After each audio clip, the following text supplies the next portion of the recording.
Recently बहुत सारे banks ने लैंडिंग की है। एक तो एडीआर का अपनी जगह पे मसला है, बस उसके अलावा भी चूँकि इकानमी ग्रो कर रही है तो उसके नतीजे में डिमांड जो है वो क्रेडिट की बढ़ी है और बैंक्स उसको पूरा करने के लिए मज़ीद फाइनेंसिंग कर रहे हैं। आपको अगर याद हो तो पिछले सारी जीडीपी ग्रोथ जो है वो 2.5% थी और स्टेट बैंक ने इस साल के लिए जो प्रोजेक्शन दी है, अपनी असेसमेंट दी है, वो 2.5 से 3.5% के दरमियान है।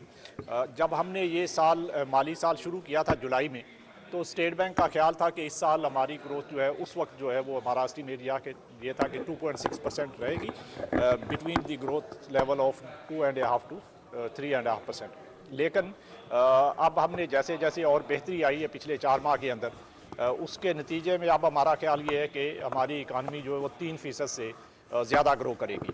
और उसके नतीजे में आपने देखा है कि बहुत सारी, और इसका ये उसकी मेन रीज़न ये है कि इस वक्त इकनॉमिक एक्टिविटीज़ जो है उन्होंने पिकअप करना शुरू कर दिया है और साथ में क्रेडिट अवेलेबिलिटी जो है उसकी सिचुएशन भी बेहतर हुई है, उसकी प्राइसिंग भी बेहतर हुई है। तो उसके नतीजे में जो है वो इकनॉमिक एक्टिविटीज़ जो है वो मज़ीद इंशाल्लाह आने वाले दिनों में बढ़ेगी। आपको पता है कि जब भी हमने पहले ग्रो करने की कोशिश की है तो एक बहुत बड़ा चैलेंज जो हमारा आता है वो हमारा करंट अकाउंट डेफिसिट बढ़ता है, तो जिसके नतीजे में हमें बहुत सारे जो है वो मज़ीद उसको स्लो डाउन करने के लिए मेजर्स लेने पड़ते हैं। लेकिन इस दफ़ा हम बहुत केयरफुली चल रहे हैं और हम साथ करंट अकाउंट, अपना जो अकाउंट का खसारा है उसको भी बहुत अच्छे तरीके से मैनेज करने की कोशिश कर रहे हैं। और इसके नतीजे में आपने देखा कि पिछले 4 माह के अंदर हमारा करंट अकाउंट तकरीबन ना होने के बराबर है।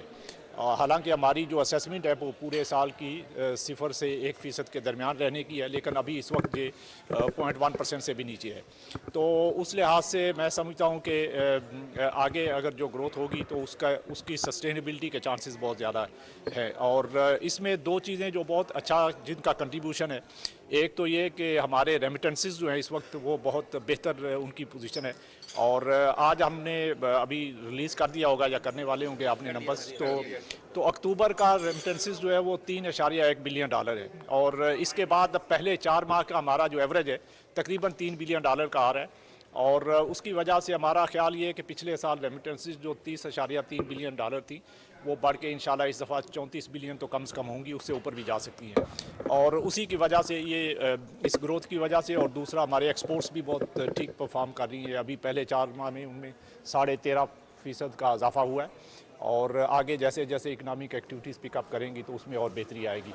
तो इसका एक जो इसका सबसे जो बहुत जो फ़ायदा हो रहा है वो आप ये देखें कि हमारे रिज़र्व्स जो हैं वो उसको हमने बहुत ग्रेजुअली उनको उसमें इजाफा किया है। और मैं आपसे ये भी शेयर कर देता हूँ कि हमारा पहले ख्याल था कि हमारे रिज़र्व्स जो है वो मार्च के आखिर तक जो है वो $12 बिलियन होंगे। लेकिन अब ये जैसे चीज़ें पहले 4 माह के अंदर बेहतरी से चली हैं तो अब हमारा ये ख्याल है कि हम $12 बिलियन का टारगेट इंशाल्लाह इस माह के आखिर तक पूरा कर लेंगे। और उसकी वजह से जो है वो, और ये इसके बावजूद है कि हमने इस साल नवंबर के महीने में $1 अरब का जो है वो गैर मुल्की कर्जा जो है वो वापस करना है।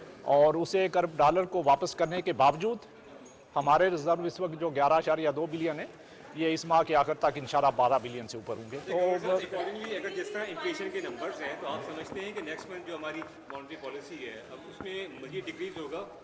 देखिए, ये एक ऐसा सवाल है कि आपको पता है मैं इसको ये मॉनेटरी पॉलिसी उसमें डिसाइड करती है कि इन्फ्लेशन का वो नंबर भी देखेंगे और बाकी ये इम्प्रूवमेंट्स जो आ रही हैं उसको भी देखेंगे, तो उसके बाद वो फैसला करेंगे। तो मॉनेटरी पॉलिसी कमेटी की मीटिंग इंशाल्लाह 16 दिसंबर को होगी, तो वो उसको जी वो अगले 3-4 माह में आना चाहिए। बस अभी सब फॉर्मेलिटीज़ पूरी हो चुकी है। एशियन डेवलपमेंट बैंक से हम इंशाल्लाह 500 मिलियन जो है वो अभी बहुत जल्द हमारे अकाउंट में आ जाएंगे। एडीपी ये जो जीडीपी के हवाले से आपने बात की कि फिर करंट अकाउंट का चैलेंज हो जाता है और फिर गड़े में हम गिरे हुए होते हैं, तो इस बार आप क्या मेजर्स ले रहे हैं गोइंग फॉरवर्ड भी in the coming months and years कि अगर जीडीपी 4% से ज़्यादा ग्रो होती है, I don't know whether it is sustainable for us कि जितनी इंपोर्ट बेस्ड हमारी इकोनॉमी है rather जाना चाहिए 4% से ज़्यादा या नहीं, ठीक। तो आप क्या मेजर्स लेंगे कि करंट अकाउंट जो है वो आप कंट्रोल करेंगे? क्या आपने सेट ऑफ मेजर्स रखे हैं इस हवाले से कि जो कदरे मुख्तलिफ होगा पिछले अखबार में?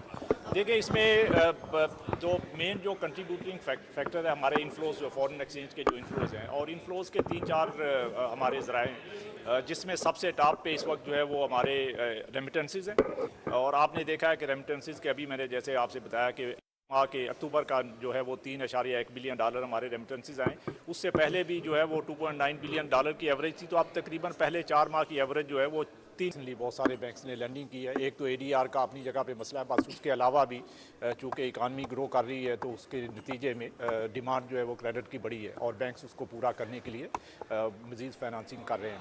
आपको अगर याद हो तो पिछले सारी GDP ग्रोथ जो है वो 2.5% थी, और स्टेट बैंक ने इस साल के लिए जो प्रोजेक्शन दी है, अपनी असेसमेंट दी है, वो 2.5 से 3.5% के दरमियान है।